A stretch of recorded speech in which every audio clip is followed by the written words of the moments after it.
This is the story of the Pacific and its people, of the peaceful sea and the lands and lives it touches, and their meaning to us and to the generations to come.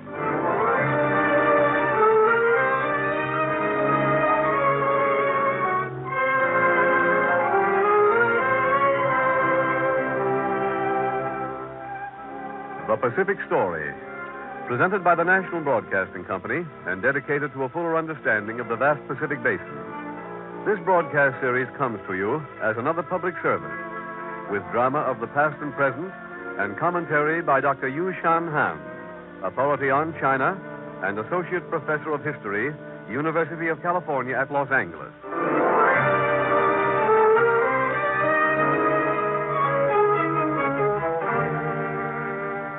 The Chinese Revolution.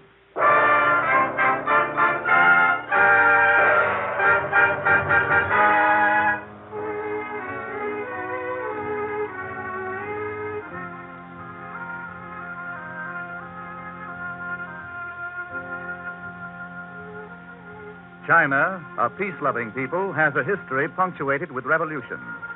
For 50 years now, China has been in the throes of revolution. The Chinese people, in their struggle to free themselves of corruption and weakness, first threw off the yoke of their Manchu rulers, and for the past third of a century have been striving for national reconstruction. The road ahead is difficult, and the end is not yet.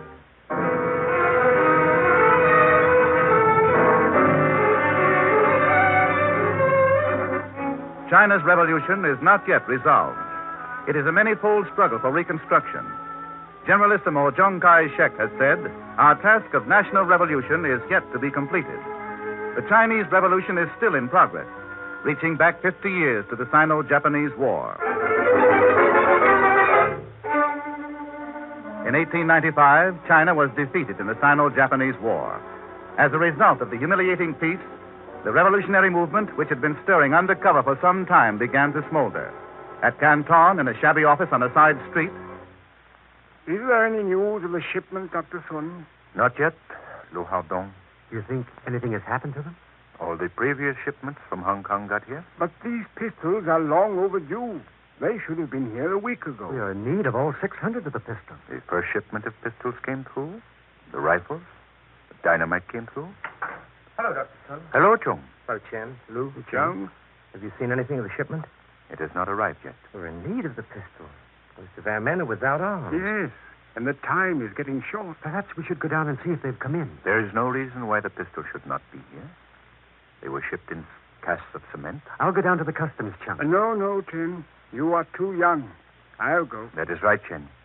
You have just joined us. The casks were addressed as usual, weren't they? Yes, to the Scientific Agricultural Association of Canton. Oh, they should be here. Come, Chung.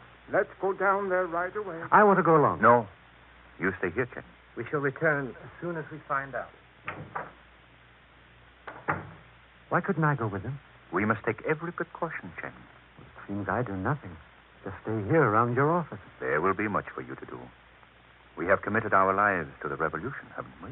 Yes. If we are to take the headquarters of the provincial government here in Canton, we must see that nothing upsets our plans. Each of us must do the part he is best fitted for. We must be strong. I know, Dr. Sun. We have been humiliated by the Japanese because China is weak. China is like a rope of sand. Millions of individual particles with nothing to hold them together. And so, with no strength. Yes. I'm ashamed of the Treaty of Shimonoseki. That is 6 months past now, Chen. But soon our movement will be started. And then we shall forge ahead. Dr. Sun. Chung, Dr. Sun. what is it? They have taken Lu Haodong. Who? Who's taken Lu? The Maritime Customs. One of the casks broke open when they dropped it, and then they found out there were pistols in it instead of cement. We've got to get out of here as fast as we can. They'll be here in no time. They arrested Lu Haodong? They grabbed him before he could get away. We've got to move, Dr. Sun. They know about our Scientific Agricultural Association. We'll have to destroy all our records, all our papers. Chen. Yes? There's no time. Start a fire on the stove, Chen. Yes, sir. Help me get these records, Chung. All of these over here? Yes, all of them. All of them. The fire's going, Dr. Sun. Look out. All of it into the fire. Pick up those I dropped on the floor. Yes, sir. All these go into the fire? All of them. Keep the fire stirred up, Chen. Everything must be destroyed. Now I'll get the papers out of the safe. There isn't time, Dr. Sun. We must leave nothing incriminating behind. 6 right. All the way around to the left. 21 right. Hurry, Dr. Sun. 9 to the left. Back 3. I think I hear someone coming. Dr. Sun, please. Left 11. There. Now, take these. Get them into the fire. Yes, sir. Chen. Yes, sir. I've got it. Don't drop a paper. Now, this is the last of it. Into the fire. Close the door, Chen. Yes, sir. Have we forgotten anything? Dr. Sun, please. We have been discovered. This time. But we shall start again. Come now. It is time to go.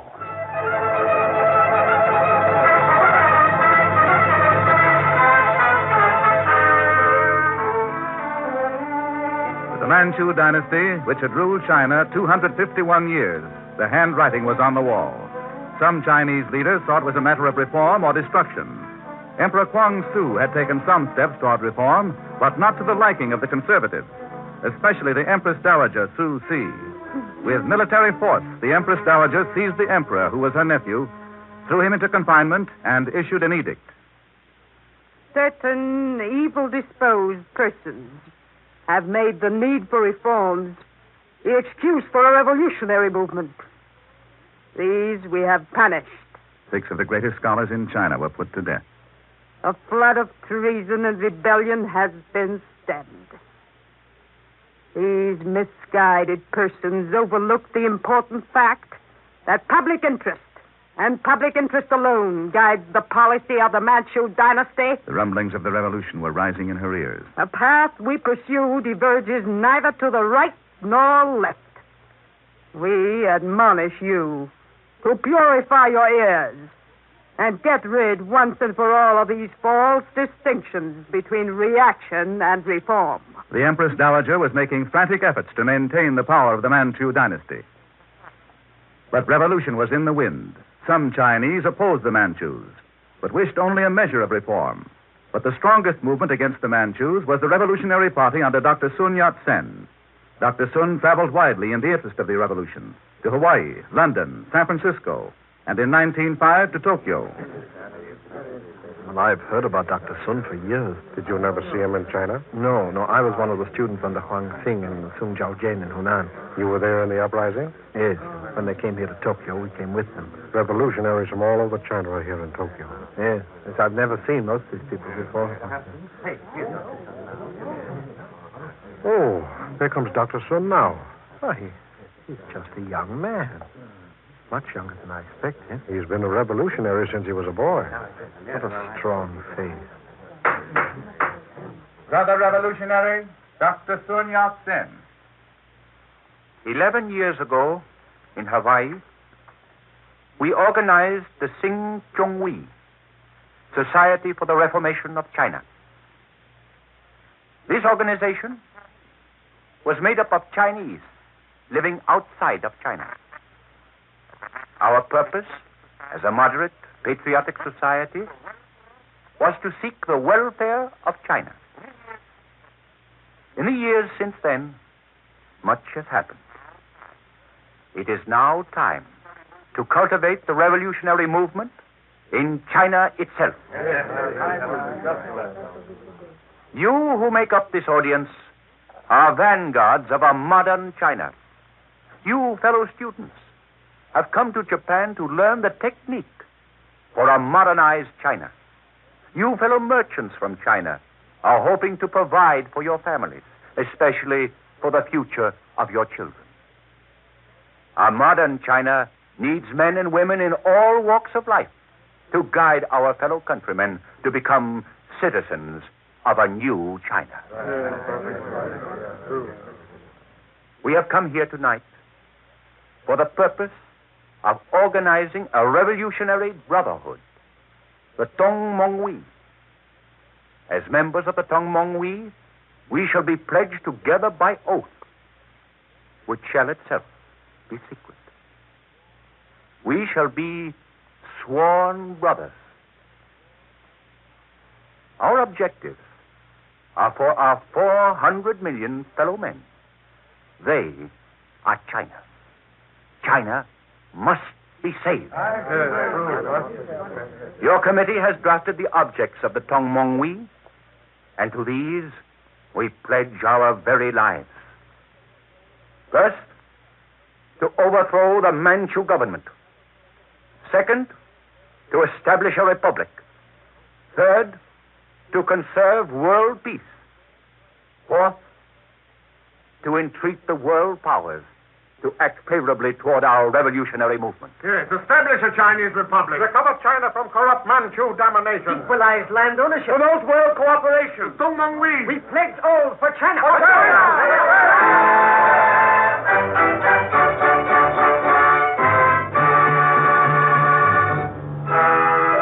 The revolution was taking form. Organized outbreaks began to occur. Scattered voices throughout China and the Chinese colonies abroad were raised in the name of the revolution. The Jiangsu Tribune, the People's Tribune of Tokyo, the Peking Chunghua Zibao, the Hong Kong China Daily, the San Francisco Tatung Zibao. The patriot Su Jung died in prison for his book, The Revolutionary Army. And out of this determined movement rose the brilliant young woman revolutionist, Chu Jin.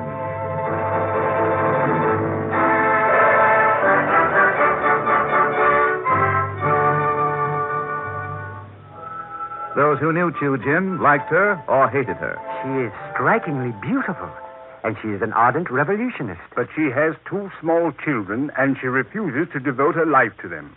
The joy of congenial marriage is the right and privilege of every Chinese woman. She is light-hearted and intelligent, and she has great personal courage. But her tongue is sharp. She is able at repartee, true, and she is an inspired leader and writer. At Shanghai, Chu Jin founded a magazine to stir feminine opinion for the revolution.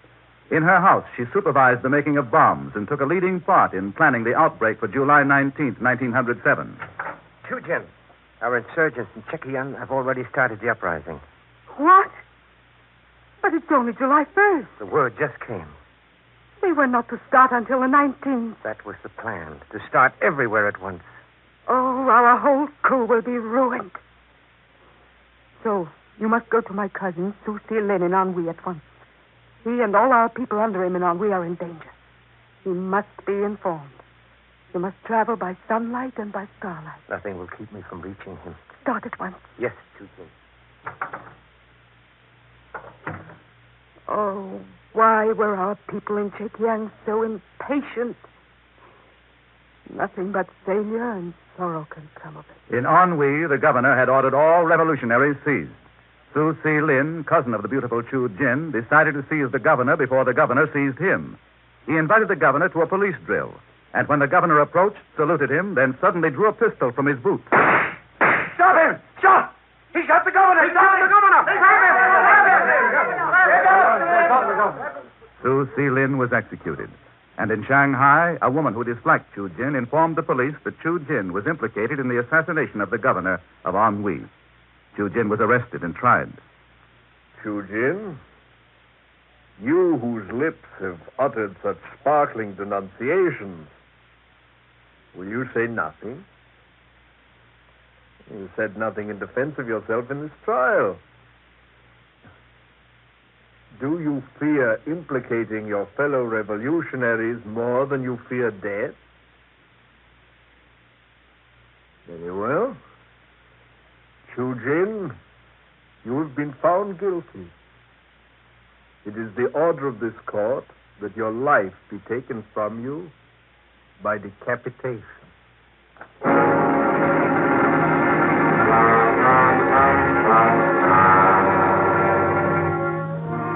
Look how serenely she walks. She is the only one who is calm. Her gods are pale. What courage. She walks along in the red robes of a criminal with her head high. The world is hers. They're stopping. This is a dreadful place. She is kneeling. Look, the attendant behind her is bracing his feet against the soles of her feet, drawing her arms back. Oh, what sublime courage you have, Chu Jin. The attendants are shuddering. Oh, the one in front of her is drawing her long, glossy hair away from her head. Her neck. See, The executioner is breathing heavily. He stands there with his legs braced apart. He's raising the cruel broadsword. Oh.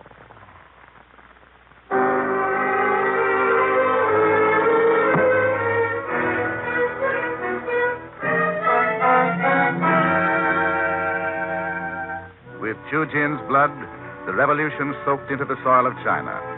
It spread across the hills and the plains and wakened cities and towns and hamlets. Of Chu Jin, it was said, her hot heart was given, a whetstone that the country sharpen its dull sword. The seeds of revolution had been sown well, and discontent swelled with the great floods of 1910 and 1911. Help us! Help! Help us, the flood! It's the worst flood in 40 years. The central provinces are underwater for the third time in 5 years. 3 million people have been driven from their homes. The horrors of pestilence and famine are sweeping through the flooded provinces. Millions of people are starving and dying from disease.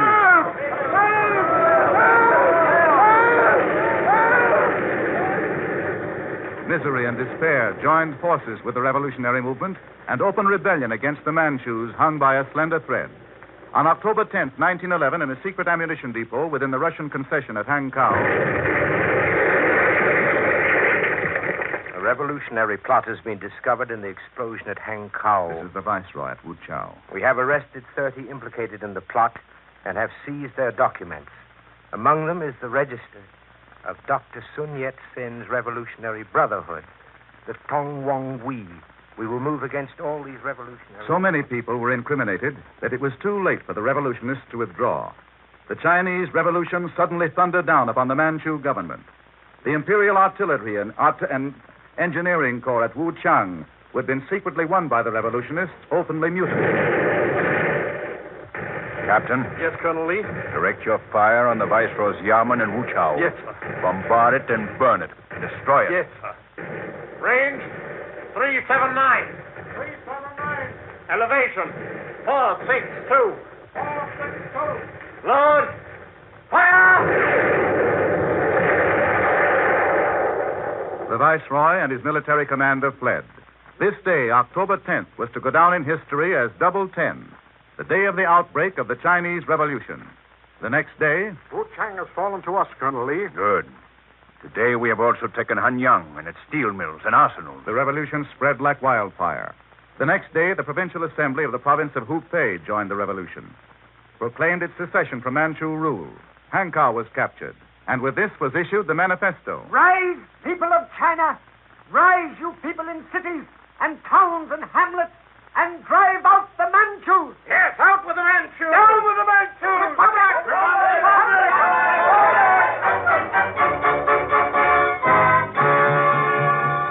The Manchus were swept from the throne, and the next year the Revolutionary Brotherhood was joined with several other revolutionary groups and reorganized as a political party, the Kuomintang. The revolution had become a reality, a living thing. The Chinese people had broken with the past.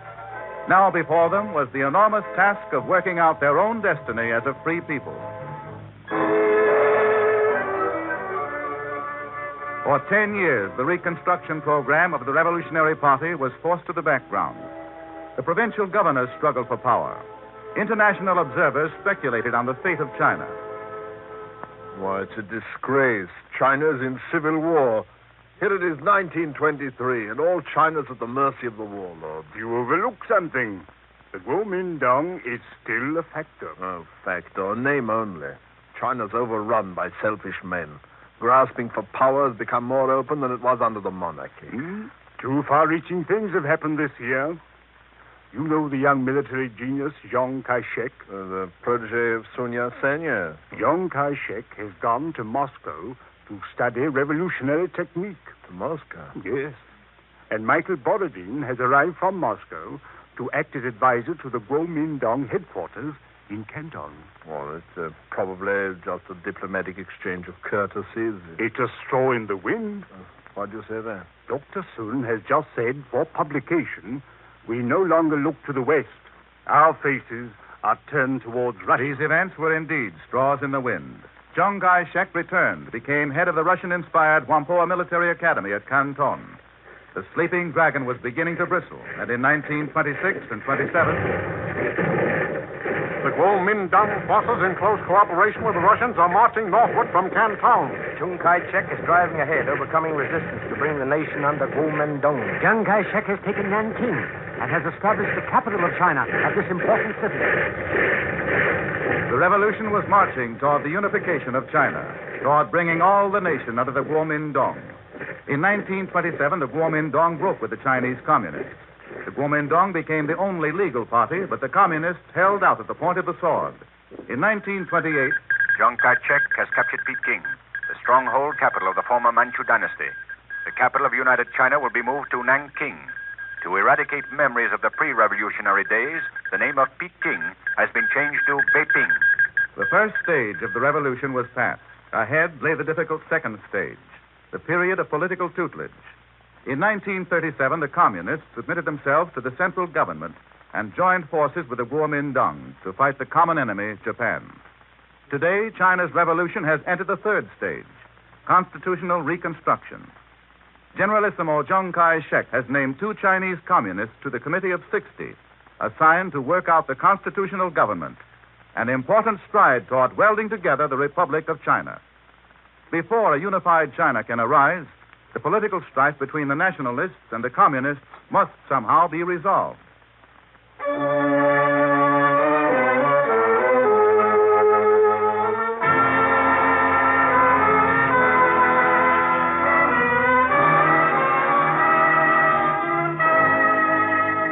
For 50 years, the tide of the Chinese Revolution has ebbed and flowed. Today, it is facing one of its greatest tests. And here to tell the underlying meaning of this half-century struggle is one born and reared in China who has been identified with China's fight for national existence. Dr. Yushan Han, Associate Professor of History, University of California at Los Angeles. Dr. Han. Today, China is celebrating the birthday of Generalissimo Chiang Kai-shek. It is, therefore, a fitting day to discuss the Chinese Revolution. To understand the meaning of the Chinese Revolution, it is necessary to study it from 3 angles: China's political heritage, the challenge and influence of the Western world, and the indigenous development of China's national life. China's political heritage. There is a saying older than Confucius: to gag the voice of the people is more dangerous than to dam the flow of a river. The wise engineer of the river deepens its basin and facilitates its flow. The wise ruler of men encourages them to speak freely. Confucius capitalized this saying: if an emperor has 7 outspoken ministers, he cannot lose his empire in spite of his misdeeds. In the face of wrong, it is the duty of the son to oppose his father, and the duty of the minister to oppose his sovereign. Mencius went a step further when he said, the people are of first importance. The state comes next. The ruler is the least important. When a ruler treats his people like grass and dirt, then the people should regard him as bandit and enemy. The right to freedom of speech, the right to petition, and the right to revolt have long been incorporated into the Chinese political ideas and institutions by the sages. No ruler had the claim of loyalty of his people, except by his own moral quality, expressed through the attraction of worthy men in the government. On the other hand, when a ruler failed to save the people in time of emergency, the people have the right to replace him. Toward the end of the 19th century, the Chinese people saw the Manchu court was too feeble to cope with the situation. This threatening hour produced the leader, Dr. Sun Yat-sen. Dr. Sun had a difficult task in that his revolution was not only for a change of government, but also for the making of a modern state.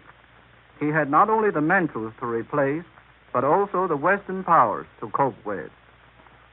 The Manchus made their last stand in the Boxer uprising, which resulted only in a shameful plight. This debacle, together with the victory of Japan in the Russo-Japanese War, shook China.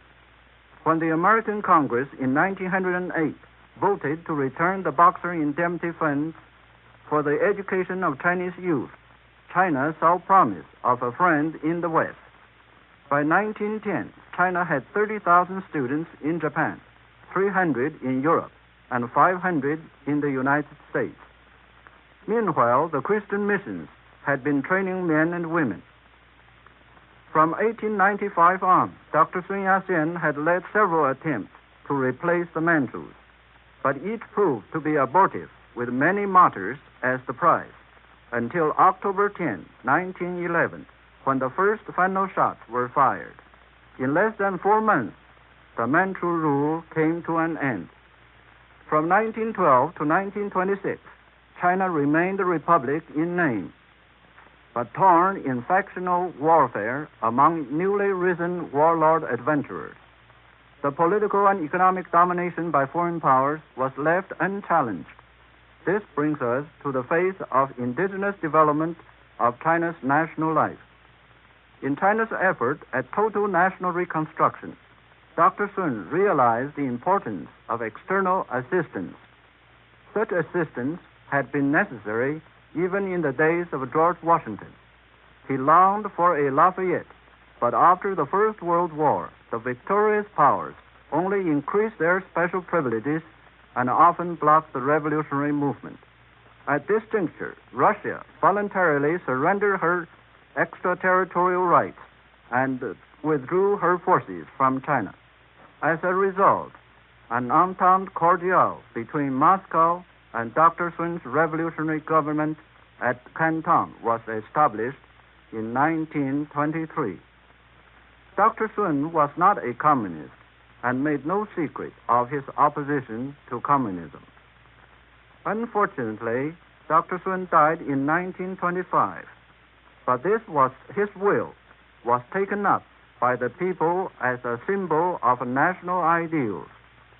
I have devoted myself, said he, to the cause of the people's revolution for 40 years, with but one end in view, the elevation of China to a position of freedom and equality among all nations.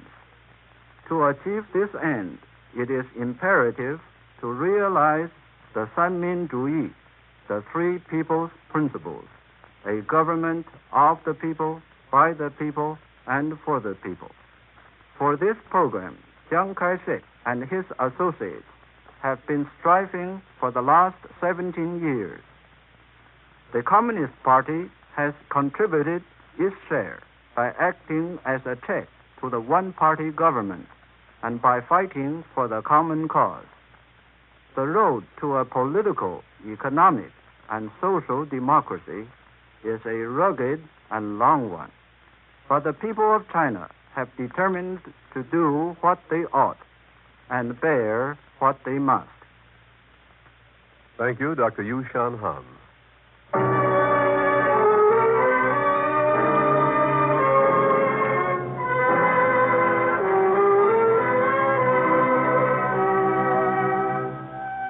Next week, at the same time over most of these stations, the National Broadcasting Company will present another program on the Pacific, with drama of the past and present, and dedicated to a fuller understanding of the vast Pacific Basin.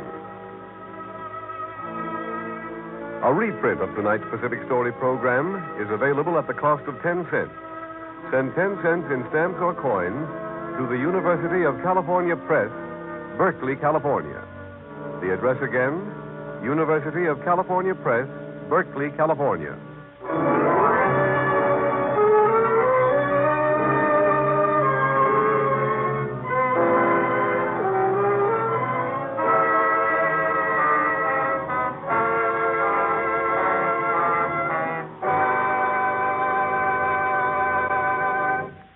The Pacific Story is written and directed by Arnold Marquis. The musical score is composed and conducted by Thomas Peluso. Your narrator, Gayne Whitman. This program has been presented as a public service by the National Broadcasting Company and the independent radio stations associated with the NBC network. The program came to you from Hollywood. This is the National Broadcasting Company.